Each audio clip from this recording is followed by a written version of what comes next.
श्रीराम।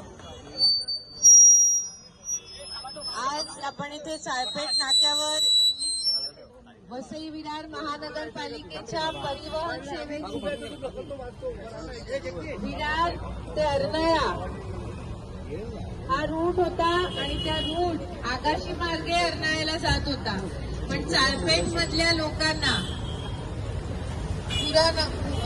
पुरापाडाच्या लोकांना या रूट पासून वंचित राहायला लागत होतं। यांना बसची सेवा मिळत नव्हती आणि त्यामुळे गेल्या अनेक वर्षांपासून ही मागणी होती की साळपेट पुरापाडा मार्फत ही बस जावी आणि त्याप्रमाणे आपण लोकांच्या मागणीनुसार रुपेश भाऊंनी खूप त्याचा पाठपुरावा केला आणि त्यांच्या पाठपुराव्याला यश आलेलं आहे आणि आपण हा मार्ग आता आजपासून सुरू करतो आहोत।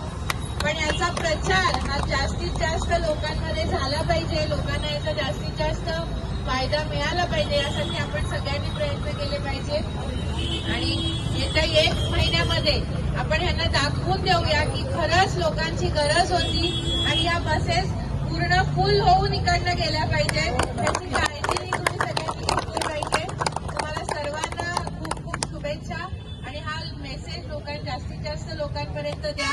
त्याचप्रमाणे आज 1 जून आहे, आपण गेल्या अनेक महिन्यांपासून एका मागणीसाठी पाठपुरावा करतोय आणि ती म्हणजे जसं संपूर्ण महाराष्ट्रामध्ये एसटी बस सेवेमध्ये महिलांना 50% सूट मिळते, त्याचप्रमाणे वसई विरार महानगरपालिकेच्या परिवहन सेवेमध्ये सुद्धा महिलांना 50% सूट मिळावी आणि त्या मागणीसाठी गेले अनेक वर्ष महाराष्ट्र शासनाकडे प्रस्ताव प्रलंबित होते, पण अजूनही तो प्रस्ताव महाराष्ट्र शासनाकडे प्रलंबित आहे। पण आपल्या महिलांना त्यांचा अधिकार मिळावा यासाठी मी गेल्या महिन्यात आयुक्त सरांकडे एक पत्र दिलं आणि त्यांना म्हटलं की जोपर्यंत शासनाचा प्रस्ताव मान्य होत नाही तोपर्यंत महानगरपालिकेने त्यांच्या बजेटमधून महानगरपालिकेच्या पैशामधून महिलांना ही सूट दिली पाहिजे आणि ती मागणी आपली मान्य होऊन आजपासून महानगरपालिका आपल्या बजेटमधून महिलांना सूट देते। त्यामुळे आपले विरोधक जी काही लोकांची दिशाभूल करतायत त्यांनी हे ऐकावं की त्यांचं 15 वर्ष राज्य होतं तरी सुद्धा त्यांनी 1 रुपयाची सूट ही महिलांना दिलेली नाहीये।